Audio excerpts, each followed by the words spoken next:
வணக்கம். பொதிகை செய்திகளுக்காக ரங்கநாதன். தலைப்புச் செய்திகள்.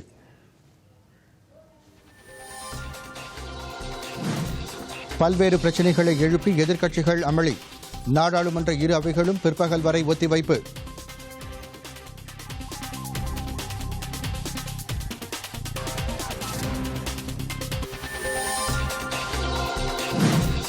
உன்னாவ் பாலியல் வன்கொடுமை சம்பவத்தில் பாதிக்கப்பட்ட பெண்ணின் குடும்பத்தினர் எழுதிய கடிதத்தை தாமதமாக வழங்கியது ஏன்?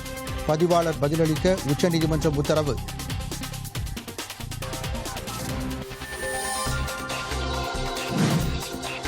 மூன்று நாடுகள் பயணத்தின் இரண்டாவது கட்டமாக காம்பியா சென்றடைந்தார் குடியரசுத் தலைவர் ராம்நாத் கோவிந்த்.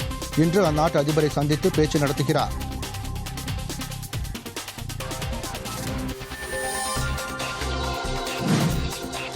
புத்தகம் படிக்கும் பழக்கத்தை ஊக்குவிக்க தகவல் ஒலிபரப்பு அமைச்சகம் முக்கிய பங்காற்றி வருகிறது. மத்திய அமைச்சர் பிரகாஷ் ஜவ்டேகர்.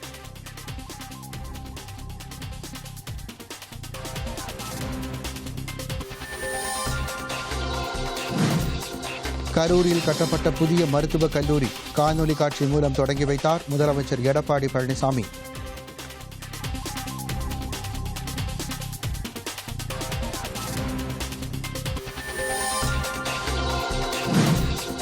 ஆப்கானிஸ்தானில் பேருந்து மீது தீவிரவாதிகள் வெடிகுண்டு தாக்குதல். 34 பேர் உயிரிழப்பு.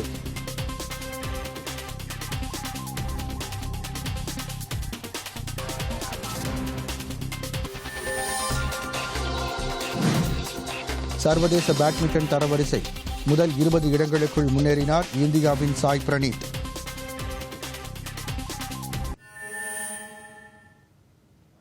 இனி விரிவான செய்திகள். நாடாளுமன்றத்தின் இரு அவைகளிலும் எதிர்க்கட்சி உறுப்பினர்கள் இன்று பல்வேறு பிரச்சினைகளை எழுப்பி இரு அவைகளும் பிற்பகல் வரை ஒத்திவைக்கப்பட்டன. மக்களவையில் உன்னாவ் பாலியல் வன்கொடுமை சம்பவம் தொடர்பான பிரச்சினையை எதிர்க்கட்சிகள் எழுப்பின. இது தொடர்பாக சிபிஐ விசாரணை நடத்தி வருவதாகவும் உரிய முறையில் விசாரணை நடைபெறும் என்றும் உள்துறை அமைச்சர் அமித்ஷா விளக்கம் அளித்தும் அதை ஏற்காமல் காங்கிரஸ், தேசியவாத காங்கிரஸ், இந்திய யூனியன் முஸ்லீம் லீக் உள்ளிட்ட கட்சி உறுப்பினர்கள் வெளிநடப்பு செய்தனர். பின்னர் மாநிலங்களுக்கு இடையேயான நதிநீர் பிரச்சினை தொடர்பான சட்ட திருத்த மசோதாவை நீர்வளத்துறை அமைச்சர் கஜேந்திர சிங் ஷெகாவத் மக்களவையில் தாக்கல் செய்தார். நீண்ட காலமாக நீடித்து வரும் இதுபோன்ற பிரச்சினைகளுக்கு விரைந்து தீர்வு காண இந்த மசோதா வகை செய்யும் என்று அவர் கூறினார். இந்த மசோதாவின் மீது பேசிய திமுக உறுப்பினர் தயாநிதி மாறன் முறையான மசோதா தாக்கல் செய்யப்பட வேண்டும் என்று வலியுறுத்தினார். கடந்த 8 ஆண்டுகளாக தமிழகத்தில் குறுவை சாகுபடி பாதிக்கப்பட்டுள்ளது என்று அவர் தெரிவித்தார்.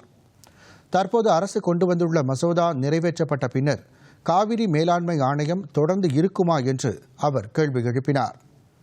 நதிநீர் பிரச்சினைகளால் மத்திய அரசுக்கு எந்த பிரச்சினையும் இல்லை என்றும் மாநிலங்கள்தான் அதிக அளவில் பாதிக்கப்படுவதாகவும் திரிணாமுல் காங்கிரஸ் உறுப்பினர் கல்யாண் பானர்ஜி கூறினார்.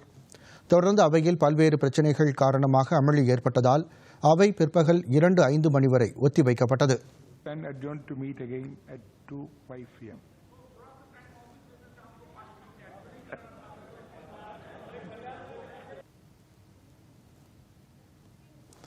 மருத்துவ சாதனங்கள் முறைப்படுத்துதல் சட்டத்தை கொண்டுவர வேண்டும் என மாநிலங்களவையில் காங்கிரஸ் உறுப்பினர் ஆனந்த் சர்மா வலியுறுத்தினார்.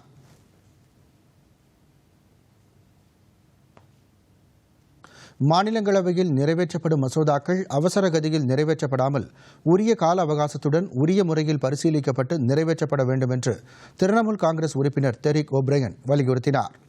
இதற்கு பதிலளித்த தகவல் ஒலிபரப்புத்துறை அமைச்சர் பிரகாஷ் ஜவ்டேகர் 10 மசோதாக்களில் 8 மசோதாக்கள் நிலைக்குழுவுக்கு அனுப்பப்பட்டதாக கூறினார்.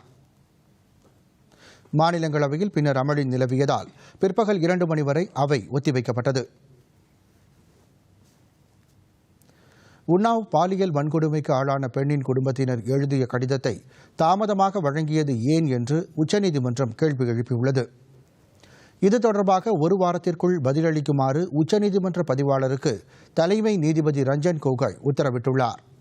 உத்தரப்பிரதேச மாநிலம் உன்னாவ் பகுதியில் 2017ஆம் ஆண்டு ஜூன் மாதம் பெண் ஒருவர் பாலியல் வன்கொடுமை செய்யப்பட்ட வழக்கில் பிஜேபி சட்டப்பேரவை உறுப்பினர் குல்தீப் சிங் செங்கார் கைது செய்யப்பட்டு சிறையில் அடைக்கப்பட்டுள்ளார். அந்த பெண் ரேபரேலி சிறையில் உள்ள தனது உறவினரை சந்திப்பதற்காக குடும்பத்தினர் மற்றும் வழக்கறிஞருடன் ஞாயிற்றுக்கிழமை காரில் சென்று கொண்டிருந்தபோது லாரி ஒன்று மோதியதில் விபத்துக்குள்ளானது. இதில் காரில் பயணம் செய்த அவரது உறவினர்கள் இருவர் உயிரிழந்தனர். அந்த பெண்ணும் அவரது வழக்கறிஞரும் மருத்துவமனையில் சிகிச்சை பெற்று வருகின்றனர். இந்த நிலையில் கார் விபத்து விவகாரம் தொடர்பாக சிபிஐ விசாரணை நடத்த பரிந்துரை கடிதத்தை உள்துறை முதன்மைச் செயலரிடம் உத்தரப்பிரதேச அரசு அளித்தது. அதன் அடிப்படையில் சிபிஐ வழக்கு பதிவு செய்து செங்கார் மற்றும் 10 பேருக்கு எதிராக விசாரணையை தொடங்கியுள்ளது. இந்நிலையில் அந்த பெண்ணை கொலை செய்ய முயற்சி நடப்பதாக கடந்த 12ஆம் தேதி உச்சநீதிமன்ற தலைமை நீதிபதிக்கு அந்த பெண்ணின் குடும்பத்தினர் கடிதம் எழுதியிருந்ததாக கூறப்படுகிறது. பாதிக்கப்பட்ட அந்த பெண்ணின் குடும்பத்தார் எழுதிய கடிதம் தனது பார்வைக்கு வருவதற்கு தாமதம் ஏற்பட்டது ஏன் என கேள்வி எழுப்பிய தலைமை நீதிபதி ரஞ்சன் கோகாய் இது தொடர்பாக 1 வாரத்திற்குள் விரிவான பதிலளிக்க உச்சநீதிமன்ற பதிவாளருக்கு உத்தரவிட்டுள்ளார். வழக்கின் விசாரணை நாளை வருவதற்குள் சிகிச்சை பெற்று வரும் அந்த பெண் மற்றும் வழக்குரைஞரின் உடல்நிலை குறித்த விவரங்களை தெரிவிக்க வேண்டும் எனவும் தலைமை நீதிபதி இன்று உத்தரவிட்டார். மேற்கு ஆப்பிரிக்க நாடுகளில் சுற்றுப்பயணம் மேற்கொண்டு வரும் குடியரசுத் தலைவர் ராம்நாத் கோவிந்த் பெனின் நாட்டில் சுற்றுப்பயணத்தை முடித்துக் கொண்டு காம்பியா சென்றடைந்துள்ளார். அந்நாட்டின் தலைநகர் பஞ்சூல் நகரில் உள்ள விமான நிலையத்திற்கு அந்நாட்டின் அதிபர் அடமா பரோ வருகை தந்து குடியரசுத் தலைவரை வரவேற்றார். பின்னர் விமான நிலையத்திலேயே குடியரசுத் தலைவருக்கு அணிவகுப்புடன் கூடிய மரியாதை அளிக்கப்பட்டது.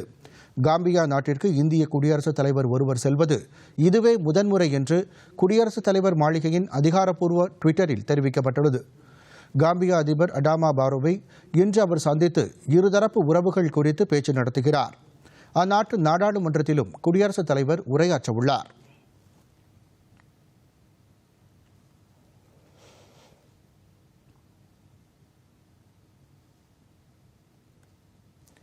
முன்னதாக பெனின் நாட்டில் சுற்றுப்பயணம் மேற்கொண்ட ராம்நாத் கோவிந்த் மேற்காப்பிரிக்க நாடுகளின் நீடித்த வளர்ச்சிக்கு இந்தியா எப்போதும் உறுதுணையாக இருக்கும் என்று கூறினார்.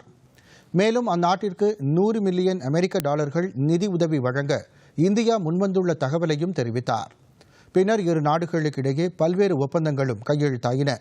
கலாச்சார பரிமாற்றம், விசா நடைமுறை தளர்த்தல், தூதரக உறவுகளை வலுப்படுத்துதல் உள்ளிட்ட பல்வேறு புரிந்துணர்வு ஒப்பந்தங்கள் கையெழுத்தானது.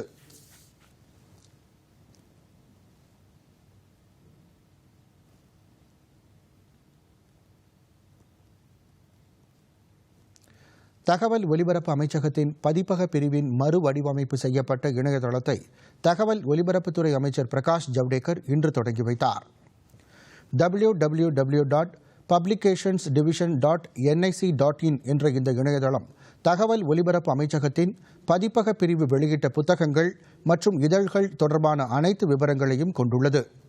மேலும் இந்த இணையதளத்தின் மூலம் புத்தகங்களின் விற்பனையும் நடைபெறுகிறது. மின் நூல்கள் போலியாக நகல் எடுக்கப்படுவதை தடுக்கும் வகையில் பிரத்யேகமாக வடிவமைக்கப்பட்டு அதன் மூலம் புத்தகங்களை வெளியிடும் மொபைல் செயலி ஒன்றையும் அமைச்சர் அறிமுகம் செய்தார். இந்த நிகழ்ச்சியின் மூலம் ரோஜ்கார் சமாச்சார் இதழ் மற்றும் சத்தியாகிரக கீதை நூல் ஆகியவற்றின் மின் பதிப்புகளையும் அமைச்சர் தொடங்கி வைத்தார். நிகழ்ச்சியில் பேசிய பிரகாஷ் ஜவ்டேகர் புத்தகங்கள் படிக்கும் பழக்கத்தை ஊக்குவிக்க வேண்டியது அவசியம் என்றும் இந்த பணியை மேற்கொள்வதில் தமது அமைச்சகத்தின் பதிப்பக பிரிவு முக்கிய பங்காற்றி வருவதாகவும் தெரிவித்தார். ரோஜ்கார் சமாச்சார் மின்பதிப்பு வேலைவாய்ப்பு தொடர்பான தகவல்களை இளைஞர்கள் உடனுக்குடன் அறிந்து கொள்ள உதவியாக இருக்கும் என்றும் அவர் குறிப்பிட்டார். நித்தி ஆயோக்கின் முன்னணி இயக்கங்களில் ஒன்றான அடல் புதுமை கண்டுபிடிப்பு இயக்கத்தின் கீழ் சமுதாய கண்டுபிடிப்புகள் என்ற புதிய திட்டம் புதுதில்லியில் இன்று தொடங்கி வைக்கப்பட்டது. இத்திட்டத்தை மத்திய மனிதவள மேம்பாட்டுத்துறை அமைச்சர் ரமேஷ் பொக்ரியால் நிஷாங்க், பெட்ரோலியத்துறை அமைச்சர் தர்மேந்திர பிரதான் ஆகியோர் இணைந்து தொடங்கி வைத்தனர். இத்திட்டத்தின் மூலம் இளைஞர்கள் புதிய கண்டுபிடிப்புகளில் தங்களை ஈடுபடுத்திக் கொள்ளும் ஆர்வத்தை அதிகரித்துக் கொள்ள முடியும். நாடு முழுவதும் புதிய கண்டுபிடிப்புகளுக்கான கட்டமைப்பு வசதிகளை உருவாக்கவும் சுற்றுச்சூழலுக்கு உகந்த திட்டங்களை செயல்படுத்தவும் இது வகை செய்யும். வடகிழக்கு மாநிலங்கள், பழங்குடியினர் அதிகம் வசிக்கும் பகுதிகள், ஊரகப் பகுதிகள் மற்றும் பின்தங்கிய பகுதிகளில் வசிக்கும் இளைஞர்கள் அறிந்து கொள்ளும் வகையில் இந்த திட்டத்தின் செயல்பாடுகள் இருக்கும் என நித்தி ஆயோக் கூறியுள்ளது. வடக்கு காஷ்மீரில் பந்திப்போரா பகுதியில் பாகிஸ்தானிலிருந்து இந்தியாவுக்குள் நடைபெறவிருந்த ஊடுருவல் வெற்றிகரமாக முறியடிக்கப்பட்டது. இந்த மோதலின் போது இந்திய பாதுகாப்பு படையினர் சுட்டதில் 3 தீவிரவாதிகள் கொல்லப்பட்டனர். எல்லை கட்டுப்பாட்டு கோட்டு பகுதியில் குராஸ் பகுதியில் இந்த சம்பவம் நடைபெற்றதாக பாதுகாப்புத்துறை வட்டாரங்கள் தெரிவித்தன. எளிதில் அடைய முடியாத மலைப்பகுதியாக இருப்பதால் கொல்லப்பட்ட 3 தீவிரவாதிகளின் உடல்கள் இன்னும் மீட்கப்படவில்லை என்றும் அந்த வட்டாரங்கள் தெரிவித்தன. இந்த பகுதியில் ஊடுருவலுக்கு எதிரான நடவடிக்கைகள் தொடர்ந்து நடைபெற்று வருவதாகவும் பாதுகாப்பு படையினர் தெரிவித்தனர்.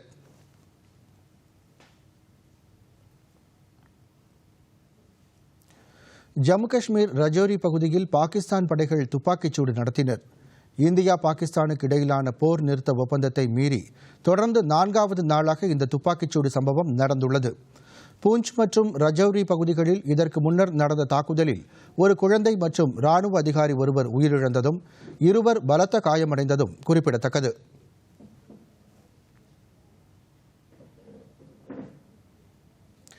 கர்நாடகாவில் கஃபே காஃபி டே உரிமையாளர் சித்தார்த்தா மாயமான நிலையில் இன்று அவரது உடல் நேத்ராவதி ஆற்றிலிருந்து கண்டெடுக்கப்பட்டுள்ளது. அம்மாநில முன்னாள் முதலமைச்சர் SM கிருஷ்ணாவின் மருமகனும் கஃபே காஃபி டே உரிமையாளருமான சித்தார்த் பெங்களூருவில் வசித்து வந்தார். மங்களூருவுக்கு சென்றபோது நேத்ராவதி ஆற்றின் பாலம் அருகே காரில் இருந்து இறங்கி சென்ற அவர் மாயமானார். நீண்ட நேரமாகியும் அவர் வராததை அடுத்து கார் ஓட்டுநர் தரப்பிலிருந்து காவல்துறையினரிடம் புகார் அளிக்கப்பட்டது. இதனிடையே சித்தார்த் தற்கொலை செய்து கொண்டிருக்கலாம் என்ற சந்தேகத்தின் பேரில் நேத்ராவதி ஆற்றில் தீயணைப்பு வீரர்கள், பேரிடர் மீட்புப் படையினர், மீனவர்கள் உள்ளிட்டோர் தீவிரமாக தேடும் பணியில் ஈடுபட்டனர். இந்நிலையில் 36 மணி நேர தேடுதலுக்கு பின்னர் இன்று காலை சித்தார்த்தாவின் உடல் நேத்ராவதி ஆற்றிலிருந்து கண்டெடுக்கப்பட்டது. கடன் தொல்லை காரணமாக அவர் தற்கொலை செய்து கொண்டிருக்கலாம் என கூறப்படுகிறது.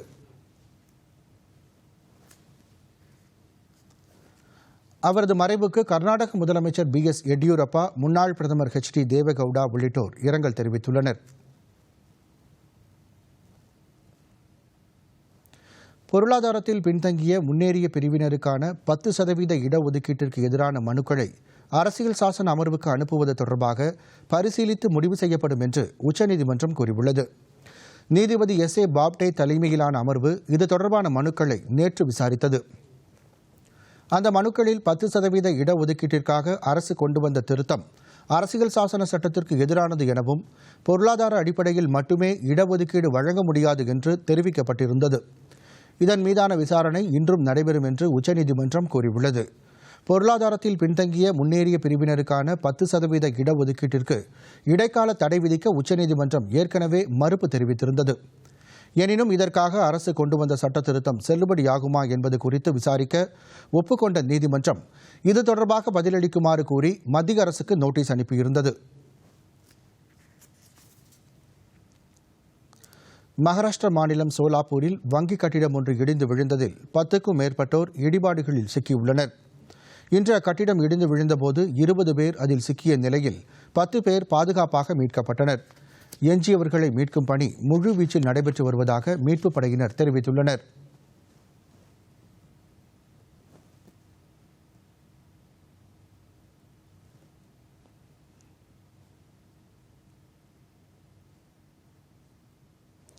கரூர் மாவட்டம் சனபிரெட்டியில் புதிதாக கட்டப்பட்ட அரசு மருத்துவக் கல்லூரியை காணொலி காட்சி மூலம் முதலமைச்சர் எடப்பாடி பழனிசாமி இன்று தொடங்கி வைத்தார். மேலும் 1ஆம் ஆண்டு மருத்துவ படிப்பு மாணவர்களுக்கான வகுப்பையும் அவர் தொடங்கி வைத்தார். இந்த கல்லூரிக்கான கட்டிடம் மற்றும் தங்கும் விடுதிகள் உள்ளிட்டவை 115 கோடியே 71 லட்சம் ரூபாய் மதிப்பீட்டில் கட்டப்பட்டுள்ளதாக அரசின் செய்திக்குறிப்பில் தெரிவிக்கப்பட்டுள்ளது. இது தவிர கரூர் அரசு மருத்துவக் கல்லூரிக்கு தேவையான கருவிகளுக்காக 25 கோடியே 64 லட்சம் ரூபாய் நிதி ஒதுக்கீடு செய்யப்பட்டு அந்த கருவிகளை கொள்முதல் செய்யும் பணி நடைபெற்று வருவதாகவும் அதில் கூறப்பட்டுள்ளது. நடப்பு கல்வியாண்டில் இந்த மருத்துவக் கல்லூரியில் 150 பட்டப்படிப்பு மாணவர்களை சேர்க்க இந்திய மருத்துவக் குழுமம் அனுமதி அளித்து அதன் அடிப்படையில் சேர்க்கை நடைபெற்றுள்ளதாகவும் தற்போது தமிழகத்தில் 23வது அரசு மருத்துவக் கல்லூரியாக கரூர் மருத்துவக் கல்லூரி தொடங்கப்பட்டுள்ளதாகவும் அதில் குறிப்பிடப்பட்டுள்ளது.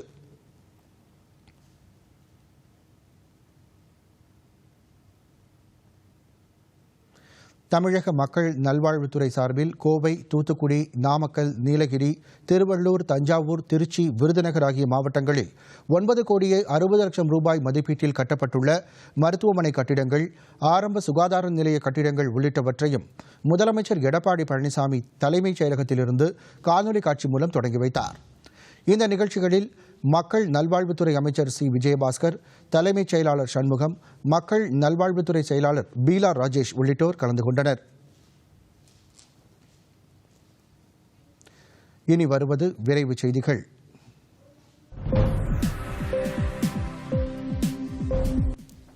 மத்திய அரசின் புதிய கல்விக் கொள்கையில் மாற்றங்கள் கொண்டுவரப்பட வேண்டும் என்று இந்திய கம்யூனிஸ்ட் கட்சியின் அகில இந்திய பொதுச் செயலாளர் டி ராஜா தெரிவித்துள்ளார்.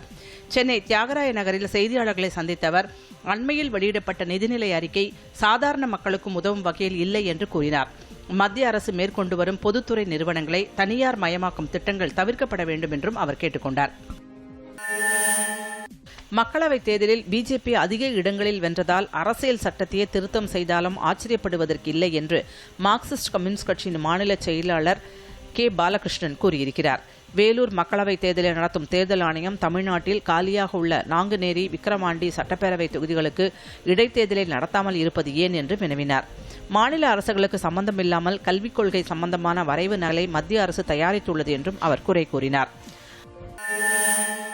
சர்வதேச ஆள்கடத்தல் தடுப்பு தினத்தை முன்னிட்டு விழிப்புணர்வு பயிலரங்கம் சென்னையில் உள்ள மாவட்ட சட்டப்பணிகள் குழு அலுவலகத்தில் நடைபெற்றது. சென்னை மாவட்ட சட்டப்பணிகள் குழுவும் சர்வதேச நீதி அமைப்பும் இணைந்து நடத்திய இந்த பயிலரங்கில் மாநில மனித உரிமை ஆணைய உறுப்பினர் மோகன்தாஸ், சட்டப்பணிகள் குழு தலைவர் செல்வகுமார், சர்வதேச நீதி அமைப்பின் இயக்குநர் மெர்லின் ஃப்ரீடா உள்ளிட்ட பலர் கலந்து கொண்டனர். அப்போது செய்தியாளர்களிடம் பேசிய மனித உரிமை ஆணைய உறுப்பினர் மோகன்தாஸ், சட்டவிரோத ஆள்கடத்தலை தடுக்கும் நடவடிக்கைகளில் பொதுமக்களின் பங்கு பெரும்பான்மையாக இருக்க வேண்டும் என்று கேட்டுக் கொண்டார். இந்த பயிலரங்கில் ஆள்கடத்தலுக்கு எதிரான கையெழுத்து இயக்கம் தொடங்கப்பட்டது. மூத்த IAS அதிகாரி ராஜீவ்குமார் புதிய நீதித்துறை செயலராக நியமிக்கப்பட்டுள்ளார். அமைச்சரவையின் நியமன குழுவால் இவர் தேர்ந்தெடுக்கப்பட்டுள்ளார். இவர் 1984ஆம் ஆண்டு ஜார்க்கண்ட் பகுதியில் IAS அதிகாரியாக தனது பணியை தொடங்கியவர். நக்சலைட் தீவிரவாதிகள் நடத்திய வெடிகுண்டு தாக்குதலில் மத்திய ரிசர்வ் பாதுகாப்பு படையைச் சேர்ந்த ஜவான் ஒருவர் உயிரிழந்தார். சத்தீஸ்கட் மாநிலம் பாஸ்டர் பகுதியில் இருந்த CRPF அதிகாரிகள் முகாம் தாக்கப்பட்ட போது தீவிரவாதிகளால் வீசப்பட்ட கையெறி குண்டுகள் தாக்கியதில் அவர் உயிரிழந்தார். விழுப்புரம் மாவட்டம் உளுந்தூர்பேட்டை வாரச்சந்தையில் பக்ரீத் பண்டிகையை முன்னிட்டு 3 கோடி ரூபாய்க்கு ஆடுகள் விற்பனை ஆகின. கடலூர், திருச்சி, சேலம் உள்ளிட்ட பல்வேறு பகுதிகளிலிருந்து விழுப்புரம் சந்தைக்கு அதிக அளவில் ஆடுகள் வருவது வழக்கம். பக்ரீத் பண்டிகையை முன்னிட்டு குர்பான் விருந்துக்காக பெரும்பாலானோர் ஆடுகளை வாங்குவதில் ஆர்வம் காட்டினர். அதிக விலை கொடுத்தும் ஆடுகளை வாங்குவதற்கு பொதுமக்களும் வியாபாரிகளும் முன்வந்ததால் இன்றைய சந்தையில் விற்பனை அதிகரித்தது. இன்று ஆடி அமாவாசையை முன்னிட்டு தமிழகத்தின் புனித தலங்களான ராமேஸ்வரம் மற்றும் கன்னியாகுமரி உள்ளிட்ட ஊர்களில் பெரும்பாலானோர் புனித நீராடினர். தங்கள் முன்னோர்களுக்கு தர்ப்பணம் செய்து ராமேஸ்வரம் ராமநாத சுவாமி ஆலயத்தில் உள்ள அக்னி தீர்த்தத்தில் புனித நீராடினர். இதேபோல முக்கடல் சங்கமிக்கும் கன்னியாகுமரியிலும் நெல்லை, தூத்துக்குடி, மதுரை உள்ளிட்ட சுற்றுப்புற மாவட்டங்களிலிருந்து ஏராளமானோர் வந்திருந்து சிறப்பு வழிபாடு செய்தனர். மக்கள் அதிகம் கூடும் இந்த தலங்களில் பாதுகாப்பு ஏற்பாடுகள் செய்யப்பட்டிருந்தன.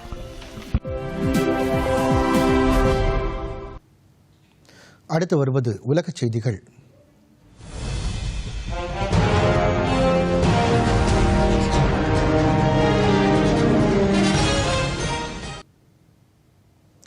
ஆப்கானிஸ்தானில் பேருந்து ஒன்றில் தீவிரவாதிகள் வெடிகுண்டு தாக்குதல் நடத்தியதில் 34 பேர் உயிரிழந்தனர், 17 பேர் காயமடைந்தனர். கந்தஹார் ஹெராத் தேசிய நெடுஞ்சாலையில் அப்கோர்மா பகுதியில் ஒரு பேருந்து சென்று கொண்டிருந்தபோது அதில் குண்டு வெடித்தது. இதில் பெண்கள், குழந்தைகள் உட்பட 34 பேர் உயிரிழந்ததாக அதிகாரிகள் தெரிவித்தனர். காயமடைந்தவர்களில் சிலர் கவலைக்கிடமாக உள்ளதால் உயிரிழப்பு அதிகரிக்கக்கூடும் என்றும் அவர் அச்சம் தெரிவித்தார். இந்த தாக்குதலுக்கு இதுவரை எந்த அமைப்பும் பொறுப்பேற்கவில்லை. எனினும் தாலிபான் அமைப்பு இதை நடத்தியிருக்கலாம் என சந்தேகிக்கப்படுகிறது. ஆப்கானிஸ்தானில் நடைபெறும் தாக்குதல்களில் அப்பாவி மக்கள் அதிகளவில் கொல்லப்படுவதாகவும் உயிரிழப்போரின் எண்ணிக்கை தொடர்ந்து அதிகரிப்பது அதிர்ச்சி அளிப்பதாகவும் ஐநா நேற்று கூறியிருந்த நிலையில் இன்று இந்த சம்பவம் நடைபெற்றுள்ளது. வடகொரியா கண்டம் விட்டு கண்டம் பாயும் 2 ஏவுகணை சோதனைகளை மேற்கொண்டுள்ளது. 2வது முறையாக மேற்கொள்ளப்பட்ட இந்த ஏவுகணை சோதனை அமெரிக்க பாதுகாப்பு கவுன்சிலின் தடைகளை மீறி மேற்கொள்ளப்பட்டுள்ளது. வடகொரியா மற்றும் அமெரிக்காவுக்கு இடையே மீண்டும் பேச்சுவார்த்தை நடைபெறவுள்ள நிலையில் வடகொரியா நடத்தியுள்ளது இரு நாடுகளுக்கிடையே மீண்டும் சிக்கல்களை அதிகரிக்கும் என்று கருதப்படுகிறது. தென்கொரியாவும் அமெரிக்காவும் இணைந்து கூட்டு போர் பயிற்சியை மேற்கொண்டால் பேச்சுவார்த்தை தடைபடும் என்று வடகொரியா எச்சரிக்கை விடுத்துள்ளது. ஹாங்காங்கில் குவைசும் காவல் நிலையத்தின் முன்பு ஹாங்காங் எதிர்ப்பாளர்களுக்கும் காவல்துறையினருக்கும் இடையே கலவரம் உண்டது. நேற்றிரவு சுமார் 100க்கும் மேற்பட்ட ஹாங்காங் எதிர்ப்பாளர்கள் காவல் நிலையத்தின் முன்பு திரண்டு அந்நாட்டு அரசுக்கு எதிராக முழக்கங்களை எழுப்பினர். எதிர்ப்பாளர்களை கட்டுப்படுத்த காவல்துறையினர் பல்வேறு நடவடிக்கைகளை மேற்கொண்டனர். கலவரத்தில் ஈடுபட்ட 44 பேர் கைது செய்யப்பட்டு காவலில் வைக்கப்பட்டனர்.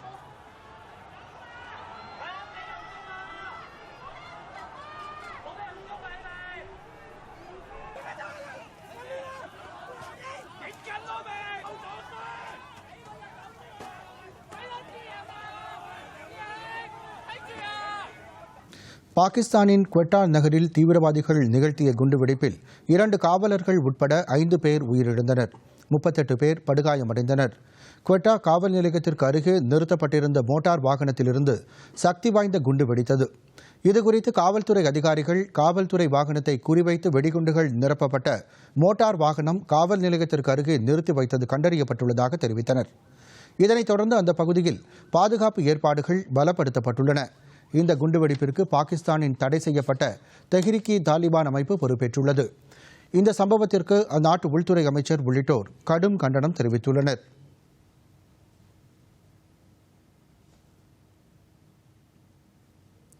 இனி வருவது வணிகச் செய்திகள்.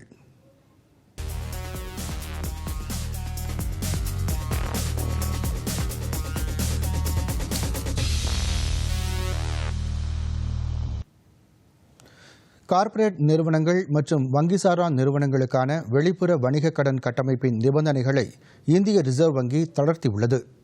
வெளி வர்த்தக கடன்கள் மூலம் பெறப்பட்ட நிதியின் இறுதி பயன்பாடு குறித்த விதிமுறைகளை தளர்த்தி ரிசர்வ் வங்கி நேற்று வெளியிட்ட அறிக்கையில் இதை குறிப்பிட்டுள்ளது. பொதுக்கடன் மற்றும் மூலதன கட்டமைப்பிற்காக உள்நாட்டில் பெறப்பட்ட கடன் தொகையை கட்டுவதற்கான அவகாசம் 7 ஆண்டுகளிலிருந்து 10 ஆண்டுகளாக தளர்த்தப்பட்டுள்ளது.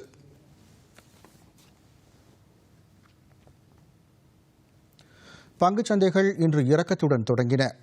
மும்பை பங்குச்சந்தை குறியீட்டு எண் சென்செக்ஸ் தற்போது 84 புள்ளிகள் குறைந்து 37,312 புள்ளிகளாக உள்ளது. தேசிய பங்குச்சந்தையான நிப்டியும் 25 புள்ளிகள் குறைந்து 11,061 புள்ளிகளாக உள்ளது. அமெரிக்க டாலருக்கு நிகரான இந்திய ரூபாயின் மதிப்பு 6 காசுகள் குறைந்து 68 ரூபாய் 92 காசாக இருந்தது. சென்னையில் இன்று ஆபரண தங்கத்தின் விலை சவரன் ஒன்றிற்கு 26,704 ரூபாயாக உள்ளது. 1 கிராம் தங்கத்தின் விலை 3,338 ரூபாய்க்கு விற்பனையாகிறது. வெள்ளியின் விலை 1 கிலோ 44,800 ரூபாயாகவும் 1 கிராம் 44 ரூபாய் 80 காசாக உள்ளது. சென்னையில் 1 லிட்டர் பெட்ரோல் விலை 75 ரூபாய் 66 காசாகவும் டீசல் விலை 69 ரூபாய் 71 காசாகவும் உள்ளது.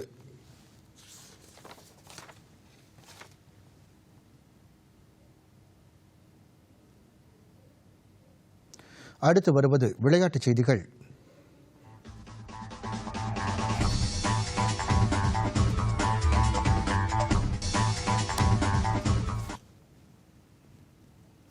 தடை செய்யப்பட்ட ஊக்க மருந்தை பயன்படுத்திய புகார் தொடர்பாக இந்திய கிரிக்கெட் இளம் வீரர் பிருத்திவி ஷாவுக்கு 8 மாதங்கள் தடை விதிக்கப்பட்டுள்ளது. 19 வயதேயான பிருத்வி ஷா கடந்த ஆண்டு வெஸ்ட் இண்டீஸ் அணிக்கு எதிராக 2 டெஸ்ட் கிரிக்கெட் போட்டிகளில் சதம் அடித்து அனைவரது கவனத்தையும் ஈர்த்தார்.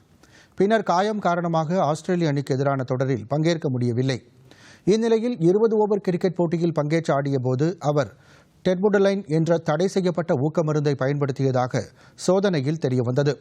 இதையடுத்து அவர் கிரிக்கெட் விளையாட 8 மாதம் தடை விதித்து இந்திய கிரிக்கெட் கட்டுப்பாட்டு வாரியம் உத்தரவிட்டுள்ளது.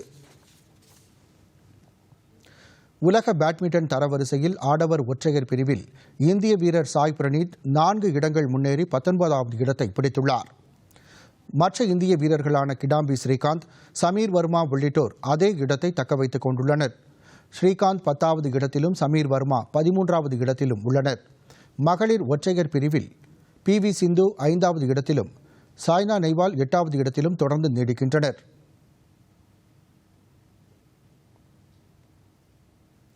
பாங்காக்கில் நடைபெற்று வரும் தாய்லாந்து ஓபன் பேட்மிண்டன் போட்டியில் ஆடவர் பிரிவில் சௌரவ் வர்மாவும் மகளிர் பிரிவில் சாய் உட்டேஜிதா ராவும் பிரதான சுற்றுக்கு முன்னேறியுள்ளனர். நேற்று நடைபெற்ற போட்டியில் சௌரவ் தாய்லாந்தின் கண்டா வாட்டாவை தோற்கடித்தார். மகளிர் பிரிவில் உட்டேஜிதா ராவ் கனடா வீராங்கனை தாம் பிரிட்னேயை தோற்கடித்தார். சாய்னா நேவால், சாய் பிரணீத், கிடாம்பி ஸ்ரீகாந்த், HS பிரணாய், பாருப்பள்ளி காஷ்யப் ஆகியோர் மோதும் போட்டிகள் இன்று நடைபெறவுள்ளன.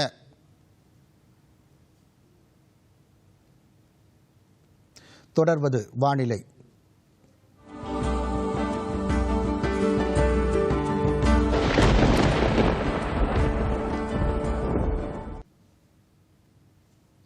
வெப்பச்சலனம் காரணமாக தமிழகத்தின் உள் மாவட்டங்களில் ஓரிரு இடங்களில் இன்று மிதமான மழை பெய்ய வாய்ப்புள்ளதாக சென்னை வானிலை ஆய்வு மையம் தெரிவித்துள்ளது. சிவகங்கை மாவட்டம் மானாமதுரையில் மிதமான மழை பெய்துள்ளதாக வானிலை ஆய்வு மையம் தெரிவித்துள்ளது. சென்னையில் வானம் பொதுவாக மேகமூட்டமாக இருக்கும் என்றும் சில பகுதிகளில் லேசான மழை பெய்ய வாய்ப்புள்ளது என்றும் அதிகபட்ச வெப்பநிலை 36 டிகிரி செல்சியஸாகவும் குறைந்தபட்ச வெப்பநிலை 27 டிகிரி செல்சியஸாகவும் இருக்கும் என்று அந்த செய்திக்குறிப்பில் தெரிவிக்கப்பட்டுள்ளது.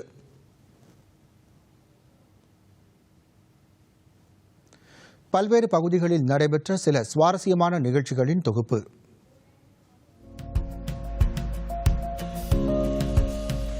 பிரான்சில் உலக சாதனைக்காக வெப்பக்காற்று அடைக்கப்பட்ட பலூன்களை வானில் பறக்கவிடும் முயற்சி தோல்வியில் முடிவடைந்தது.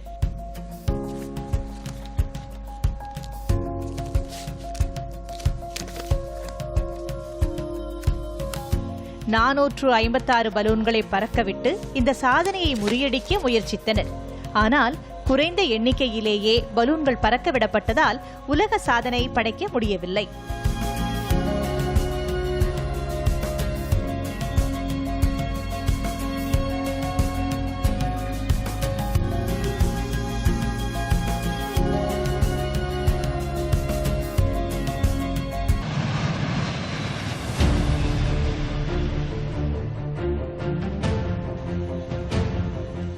தென் அமெரிக்க நாடுகளில் ஒன்றான பொலிவியாவில் மிக மோசமான மலைப்பாதையில் வீரர்கள் பங்கேற்கும் ஓட்டப்பந்தயம் அண்மையில் நடைபெற்றது.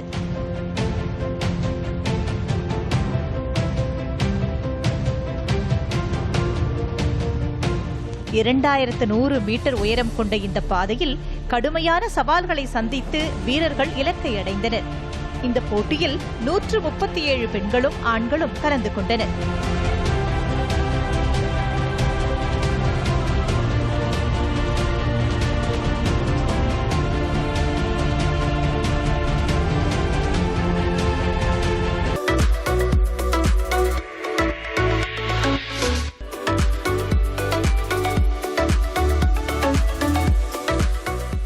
கடந்த காலங்களில் புகழ்பெற்ற திரைப்படங்களில் தோன்றிய கதாநாயகர்கள் நாயகிகள் அணிந்த உடைகளை பிற்காலத்தில் ஏலத்திற்கு விடுவது வழக்கம்.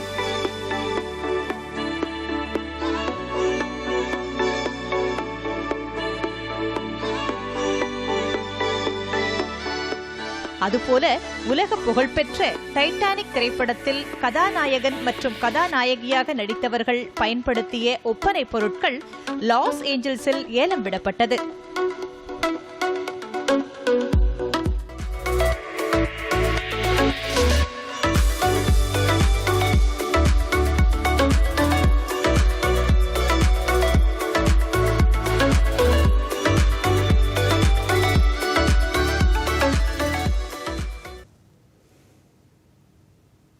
மீண்டும் தலைப்புச் செய்திகள். பல்வேறு பிரச்சினைகளை எழுப்பி எதிர்க்கட்சிகள் அமளி. நாடாளுமன்ற இரு அவைகளும் பிற்பகல் வரை ஒத்திவைப்பு.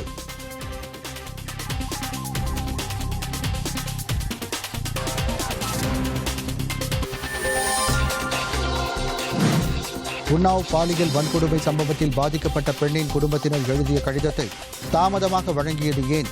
பதிவாளர் பதிலளிக்க உச்சநீதிமன்றம் உத்தரவு.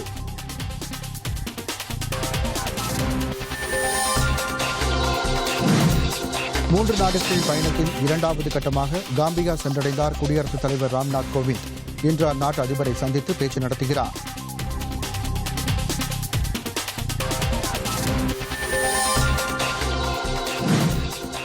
புத்தகம் படிக்கும் பழக்கத்தை ஊக்குவிக்க தகவல் ஒலிபரப்பு அமைச்சகம் முக்கிய பங்காற்றி வருகிறது.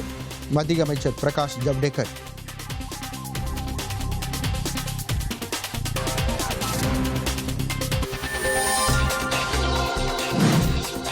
கரூரில் கட்டப்பட்ட புதிய மருத்துவக் கல்லூரி காணொலி காட்சி மூலம் தொடங்கி வைத்தார் முதலமைச்சர் எடப்பாடி பழனிசாமி.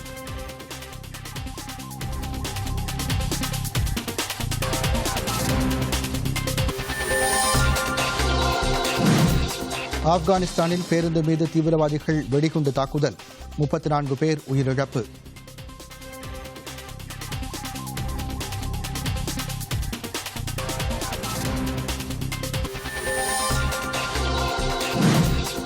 சர்வதேச பேட்மிண்டன் தரவரிசை முதல் 20 இடங்களுக்குள் முன்னேறினார் இந்தியாவின் சாய் பிரணீத்.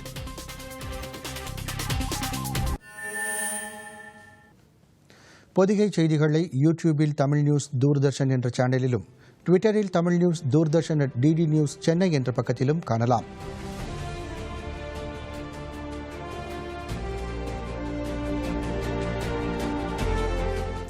இத்துடன் செய்திகள் நிறைவடைந்தன. மீண்டும் செய்திகள் மாலை 6 மணிக்கு. வணக்கம்.